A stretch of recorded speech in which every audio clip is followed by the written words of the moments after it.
Last video आपने cover कर लिया है ना, वहाँ तक सब कवर हो गया है, एकदम ओके है, डन है। आगे स्टार्ट करते हैं। अभी बुक से स्टार्ट करना शुरू करते हैं। अभी तक तो बुक से अलग पढ़ रहे थे। देखो लाइन टू लाइन देखते चलते हैं फटाफट, क्या क्या चीज़ें हैं। डिस्कस हमारा काफ़ी कुछ इसमें से हो ही गया है, मेजॉरिटी हो ही गया। कॉन्ट्रैक्ट जो इंडिया का है, इसको हम क्या कहते हैं, जो कॉन्ट्रैक्ट के बारे में जिस एक्ट में सारा कुछ कहा गया है उसको हम कहते हैं इंडियन कॉन्ट्रैक्ट एक्ट 1872। सबसे पहले पढ़ लिया था। ये आया कब था? ये 1872 में आया था। कौन सी डेट को? 1 सितंबर 2000 कह रहा हूँ, 1 सितंबर 1872 को। सो डेट याद रखना आपके लिए थोड़ा सा इंपॉर्टेंट है। क्यों इंपॉर्टेंट है? देखो अगर आपका सब्जेक्टिव क्वेश्चन आता है तो वहाँ तो आप इसको लिख ही सकते हैं, प्लस जब आपका एमसीक्यू ऑब्जेक्टिव बेस्ड आता है तो वहाँ पे भी आप इसको, इसके ऊपर कोई क्वेश्चन बनने का रहता है, 1 मार्क क्वेश्चन इस तरह से कुछ बनने का रहता है। कोई बहुत ज़्यादा डेट्स नहीं है इसमें, कोई आपका हिस्ट्री सिविक्स वगैरह नहीं आने वाले, टेंशन ना लो। पूरे अगर मैं पूरी लॉ की भी बात करूँ तो हार्डली आपके 5-6 होंगी, मैक्सिमम 10 डेट्स होंगी, तो उनको याद करना कोई बड़ी चीज़ नहीं है।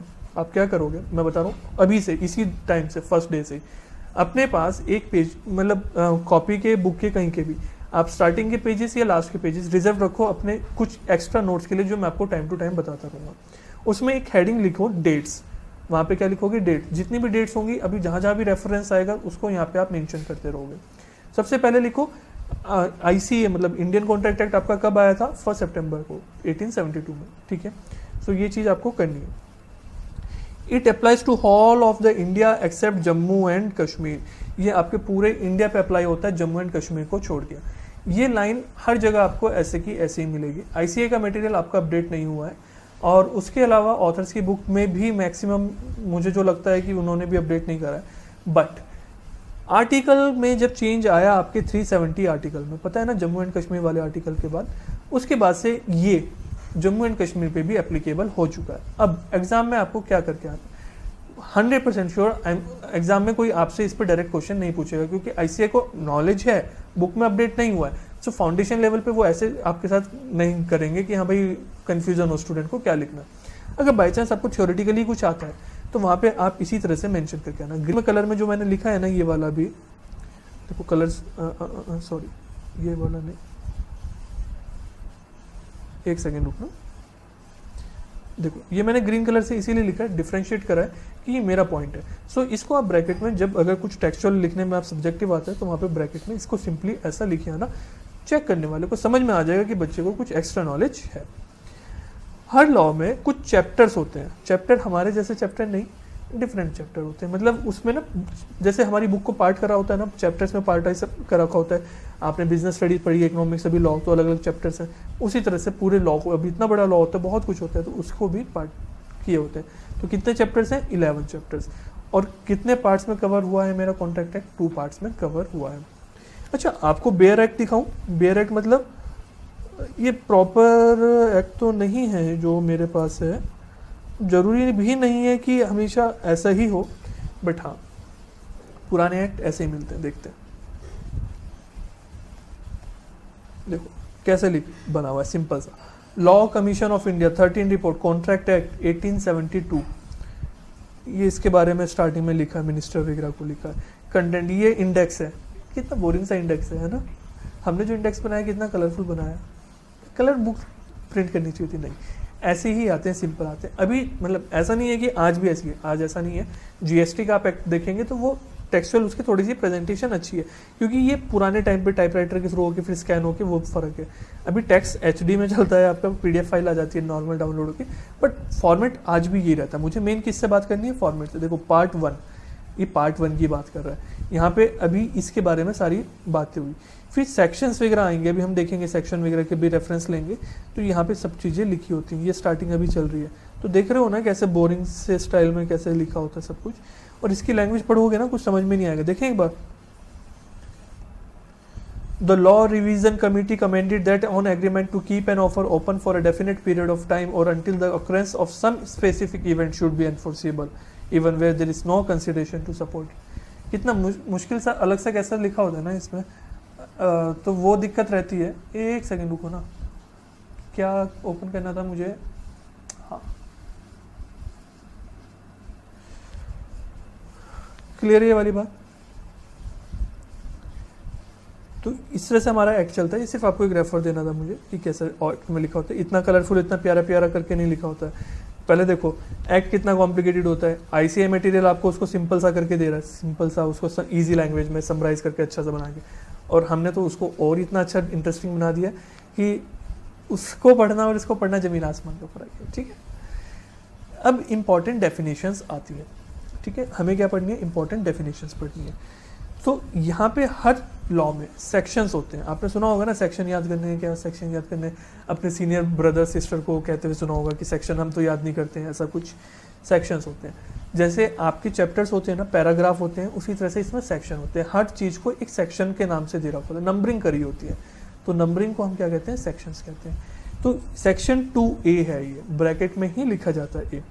तो ये पहला सेक्शन किस चीज़ का है पता है क्या? जितनी भी डेफिनेशंस होती है ना किसी भी एक्ट में, कोई भी, ये हो इंडियन कॉन्ट्रैक्ट एक्ट है, आपका सेल्स ऑफ गुड्स एक्ट है, वो हमेशा सेक्शन 2 के अंदर मिलेंगी सारी डेफिनेशन। तो आसान हो गया ना, इतना टेंशन नहीं लेना है, वरना दिक्कत आती। अभी क्या इसके अंदर फिर क्या रहेगा, आगे का पार्ट होता है sub section A, B, C, D, इस तरह से आपके चल रहे हैं। क्लियर है? सबसे पहली बात किसके लिए कही है? प्रपोजल। नोट डाउन करो, कहाँ पे करोगे? जहां आपका मन करेगा। ऑफर और प्रपोजल सेम चीज होती है। जो हमने वो डायग्राम बनाया था ना, वहां पे उसमें नोट कर सकते हो। ऑफर के ब्रैकेट में क्या लिख सकते हो? प्रपोजल। प्रपोजल और प्रॉमिस फर्क है, ऑफर और प्रपोजल सेम है। प्रपोज करना, ऑफर करना सेम है। उसके बाद प्रॉमिस बन जाता है, वो वादा बन जाता है, वो डिफरेंट चीज है। डन है पूरी तरह से? ओके है, चलो प्रपोजल की डेफिनेशन समझते हैं। Section 2A। अब देखो, पहले एक बार मैं प्लेन रीडिंग कर दूं। ये पूरी की पूरी कैसे है? जब आप लॉ में देखेंगे या अपनी आईसीए की बुक में देखेंगे या इवन एग्जाम में लिख के आएंगे, बिना लाइन ब्रेक के करके लिखेंगे। मैंने तो एक एक लाइन अलग अलग लिखी है ना, पूरा कंटिन्यूटी में लिख के आओगे। यहाँ पे मैंने आपको थोड़ा इजी हो जाए पढ़ने के लिए इसलिए करा। पढ़ के देखें एक बार, रीडिंग करके देखते हैं कितना समझ में आता है। When one person signifies to another, एक पर्सन सिग्निफाई करता है दूसरे पर्सन को, his willingness to do or to abstain from doing anything with a view to obtaining the assent of that other to such act or abstain, he is said to make a proposal। आसान सी है, याद होगी। Sir क्या जी मजाक कर रहे हो क्या? ये तो समझ में भी नहीं आया। सब सिर के ऊपर से गया तो मकान के ऊपर से गया है, ऐसे पढ़ना पड़ेगा। हाँ बच्चा, ये तो शुरुआत है, पहली डेफिनेशन है, ऐसे ही करनी पड़ेगी। इससे मुश्किल डेफिनेशन आएंगी। डराऊं क्या अभी आपको? चलो पहले डरा ही देते हैं ना आपको, अच्छे से पढ़ाएंगे बाद में, पहले डरा देते हैं। कंसीडरेशन की डेफिनेशन देखो। When at the desire of the promisor, the promisee और any other person has, without line मतलब ब्रेक कर लिखना है, सिंगल कंटिन्यूटी में लिखना है आपको एग्जाम में, हैज डन और एब्सटेन फ्रॉम डूइंग और डज और एब्सटेन फ्रॉम डूइंग और प्रॉमिस टू डू और abstain from doing something, so act और एब्सटेंस और promise is called consideration for promise. गड़बड़ है, इतना सारा याद रखना ना बहुत मुश्किल हो जाता है एग्जाम में, डेफिनेशन ही नहीं याद होती है। इसलिए मैंने इसको अपनी तरफ से मैक्सिमम कोशिश करके इजी बनाया। मैंने इसको लाइन को ब्रेक करा है, आपको रीड करना। मैं एक एक डेफिनेशन पे इतना टाइम देने वाला हूँ बहुत, ठीक है। फिर उसके बाद मैंने इसमें भी कलरिंग कर दी। कलरिंग से आपको बहुत रहेगी। मैंने आपकी मेहनत मैक्सिमम अपनी तरफ से कर दी है। सारी जितनी मेहनत आपको करनी थी ना, वो इसमें मैंने करी है। एक चैप्टर लिखने में 2-2, 3-3 दिन लग जाते हैं। मतलब चैप्टर क्या, मैं अगर कहूँ 2-3 पेज लिखने में मुझे 3-3 दिन लग जाते हैं। तो मेहनत तो लगती है। अब इतनी बड़ी बुक लिखने में कब से बना रहे हैं, समझो। When one person signifies to another, जब एक पर्सन, मैं पेन लेके आ रहा हूँ आपके पास, एग्जाम्पल क्या ले रहे हैं, मैं पेन बेचने की बात कर रहा हूँ आपको। When one person signifies to another, signifies मतलब दूसरे को बताता है, जाहिर करता है अपनी इच्छा। वन पर्सन, इसके ऊपर लिखो ए। अगर आपके पास बुक नहीं है, डिपेंड करता है क्लासेस का आप कैसे ले रहे हो। मतलब जैसे जिस टाइम क्लास रिकॉर्ड हो रही है उस टाइम बुक अवेलेबल नहीं थी, सो आप क्या करेंगे, इसको अपने पास नोट डाउन कर लेंगे या आईसीआई का मॉड्यूल पिक करें। लैंग्वेज आपको मैक्सिमम जगह सेम मिलेगी, क्योंकि लैंग्वेज लॉ की लिखी है। जो कानून में लिखा है, सी इंस्टीट्यूट ने भी वही लिखा, मैंने भी वही लिखा, आपको एग्जाम में भी वही लिख के आना। उसी को बस मैटर करता है किस तरह से बाइफरकेट करा है। ठीक है, बात समझ में आई? वहाँ पे मार्क कर सकते हो, वरना कॉपी में नोट डाउन कर लो ना। वैसे आज तक भी तो करते आए हो, क्या दिक्कत है? क्लास के बाद आराम से नोट डाउन कर लेना इसको। बुक तो आपको वैसे तो पीडीएफ में अवेलेबल है ही, तो वहाँ से कॉपी में नोट डाउन पूरा अपने नोट्स प्रिपेयर कर लो। When one person signifies to another, जब एक पर्सन दूसरे पर्सन को क्या करता है, सिग्निफाई कर देता है, बता देता है, इच्छा व्यक्त करता है। हिज विलिंगनेस टू डू, मैं अपनी इच्छा व्यक्त कर रहा हूँ कुछ करने की, क्या करने की, आपको सामान डिलीवर करने की। ग्रीन लाइन नहीं पढ़नी है, ब्लू क्या के ब्लू, टू डू एनीथिंग, कुछ करने की।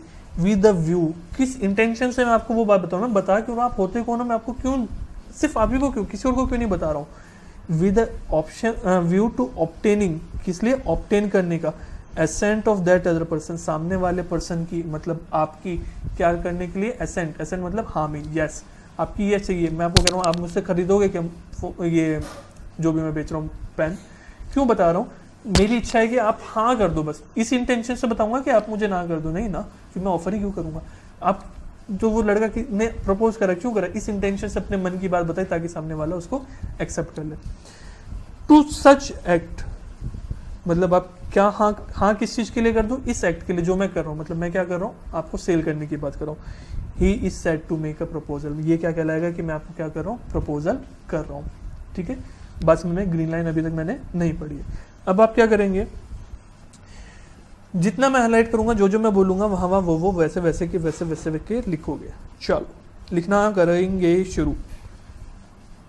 चलो बाबा चलो बाबा चलो बाबा। सबसे पहले तो क्या, व्हेन वन पर्सन, इसके नीचे लिखो ए। हम पूरी लॉ पता कैसे पढ़ेंगे, ए बी, पूरी लॉ या पूरी सीए फाउंडेशन ए बी के नेम से पढ़ाएंगे। हमेशा याद रखना, जब मैं ए बोल रहा हूँ तो वो कौन है, ऑफर करने वाला। चार्ट बनाया था ना, वहां पे भी ऑफर करने वाले के ऊपर लिख सकते हो ए, कि भाई वो बंदा कौन है, ए, और जिसने एक्सेप्ट करा वो बंदा कौन है, बी।